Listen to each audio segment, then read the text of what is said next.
اشرح لي صدري ويسر لي امري واحلل عقدة من لساني يفقهوا قولي। আজ মহান মে দিবস। এই দিনে আমেরিকার শিকাগো শহরে শ্রমিকদের ন্যায্য মজুরির দাবিতে শ্রমিকরা যখন আন্দোলনের রাস্তায় নামে তখন মালিক পক্ষ তাদের উপর গুলি চালায়, অনেক শ্রমিক হতাহত হয়। সেই দিন থেকেই সারা পৃথিবীতে মে দিবস পালিত হয়। শ্রমিকদের সম্মান করে, শ্রমিকদেরকে উৎসর্গ করে এই দিবসটি পালিত হয়।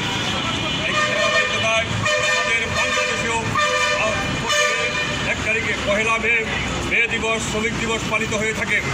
আমরা বাংলাদেশ ডেমোক্রেটিক শ্রমিক মুভমেন্ট বাংলাদেশ বর্তমান অন্তর্বর্তীকালীন সরকারের কাছে দাবি জানাতে চাই, আমাদের বাংলাদেশের শ্রমিকদের ন্যায্য মজুরি এখনও প্রতিষ্ঠিত হয় নাই।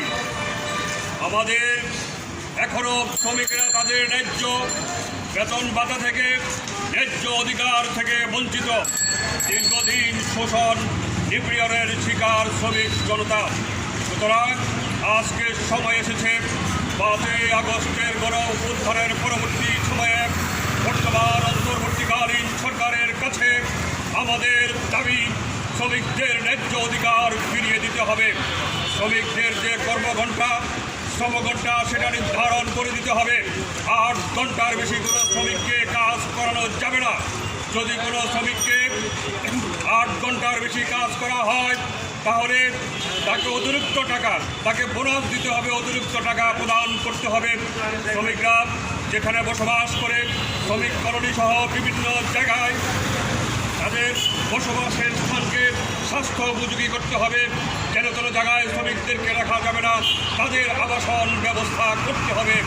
শ্রমিকদের পরিবারের প্রতি, শ্রমিকদের সন্তান সন্ততিদের শিক্ষার সুস্থ ব্যবস্থা করতে হবে। আজকে দেখা যায় অর্থের অভাবে, সহযোগিতার অভাবে অনেক শ্রমিকের মেধাবী সন্তান শিক্ষার আলো থেকে বঞ্চিত হয়। এই মেধাবী ছাত্রগুলোকে যদি আমরা সহযোগিতা করি, সরকার যদি সহযোগিতা করে, তারাই একদিন এদেশের কর্ণধার হবে এবং এই দেশ পরিচালনায় নেতৃত্ব দিবে। আজকে মহান মে দিবস।